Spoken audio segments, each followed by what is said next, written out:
What's going on, guys? It's ETAPRIME back here again. Today I'm going to be customizing my Nintendo Switch Lite by adding a new shell. Now, there's a few different colors that have been released recently for the Nintendo Switch Lite.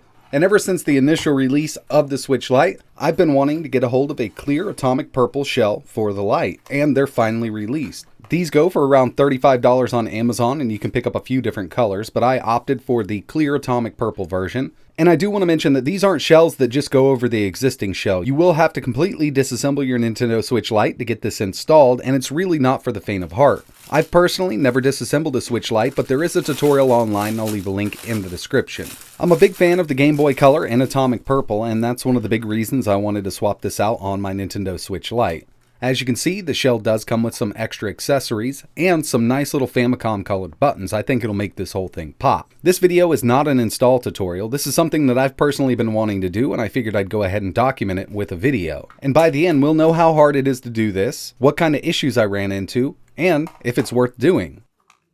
To get this installed, there are a few tools you're going to need. A tri-wing screwdriver just for the back half of the case, a small Phillips head screwdriver, and either a heat gun or a blow dryer because the screen is glued to the original shell on the Switch Lite, and we have to heat that glue up to easily get the screen out and transfer it to the new shell. So the first thing I want to do is get this back shell off so we can take a look at what we're working with inside. And once we get that off, we're going to be presented with this big metal heat shield or RF shield. It actually does take a lot of heat out of that CPU, so we need to keep this here. Unfortunately, this is covering most of the PCB, so when we get this clear shell on, we're going to see a lot of this metal here. So be careful with it. You don't want to scratch it up and you don't want to get fingerprints on it. You can always wipe it off, but you want this to look pretty pristine when we have that clear shell on.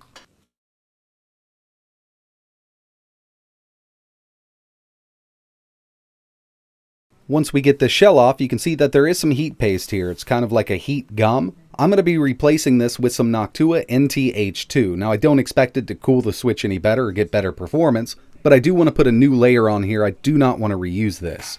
And by the way, if you're interested in doing this, I will leave links in the description to everything I use to get this shell on my Switch Lite. So now that we have the back off and the heat shield off, it's just a matter of finding the right screws and connectors. There's a lot of little ribbon cables in here, and I do recommend using a little set of tweezers. It'll make it a lot easier when it's going back together. Like I mentioned, this is not a tutorial, but I will leave a link to one in the description in case you want to do this. So once I have the PCBs out and the aluminum structure to hold everything in, it's time to move on to the screen. Like I mentioned, this screen is glued to the front, so we will need to use a little bit of heat to get it off. A blow dryer should work, but I do have a soldering station with hot air. I can control the temperature, and I set mine to 140 degrees Fahrenheit. Seemed to work perfectly to get this out.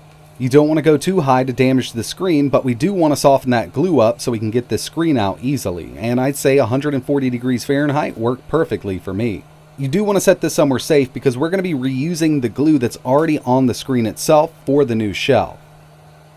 So I've just taken the stock screen and placed it in the front half of the new shell. You might notice that a lot of the turquoise is still showing, and that's where the screen protector comes in. They send you a screen protector with a black bezel that in theory should cover up all this color. So I've reassembled the back half. I have the PCBs in and the aluminum housing. I'm going to go ahead and install the heatsink. I've added some new thermal paste here, just that Noctua NT-H2, just to replace the old stuff. Looks like I bent this a little bit when pulling it out. But as long as it sits flush, I shouldn't run into any cooling issues. I'm also going to add a little dab of thermal paste to the top of this heatsink so when it makes contact with that RF/heat shield, it'll transfer heat better. Almost done here, about an hour and 45 minutes. Like I said, I've never done this before. I could probably knock this out a lot quicker next time I do it, and I'll probably be doing another one soon. I'm actually really impressed with these replacement shells. I haven't run into any issues. Now that doesn't mean that somebody else won't run into issues, but overall I haven't run into stripping out any screws or anything like that. It's just gone together very well. Once I put this together, I just need to put in my shell screws and then install that screen protector. Now, one thing I will say, I wish they would send 2 screen protectors just in case something goes wrong with this first one. I haven't done any research trying to find one with a black border like this, but I'm sure you'll be able to buy an extra if you run into any issues down the road. I'm going to go ahead and clean this screen up with the included cloths and dry it off.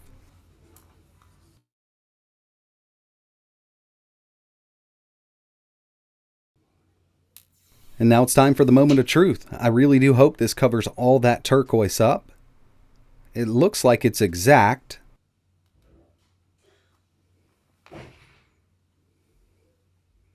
And I think it went on really well.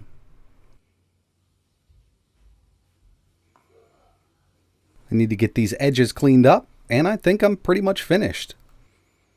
So this is exactly what I wanted out of my Nintendo Switch Lite. I think it looks absolutely beautiful, and to tell you the truth, I wasn't sure how those Super Famicom colored buttons would be with this transparent atomic purple, but I think it makes it pop, and this thing looks absolutely amazing.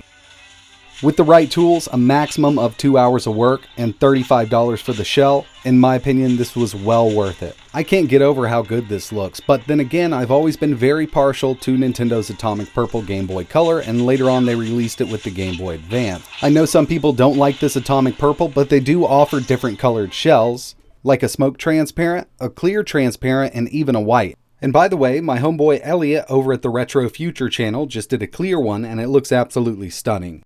So in the end, I personally think this is well worth doing, but you got to keep in mind that you do risk damaging something if you've never taken anything like this apart. There are several very in-depth tutorials online on how to get your Switch Lite fully disassembled to do this, but you do always run a risk of messing something up. So if you have faith in yourself, and to tell you the truth, it's really not that hard to do, I think this is well worth doing. But that's it for this one. If you have any questions, let me know in the comments below, and I'd also like to know what you think about the Atomic Purple, and if you're going to do this, what color are you going to choose? Like I mentioned, I will leave links in the description to everything I use to get this done, but like always, thanks for watching.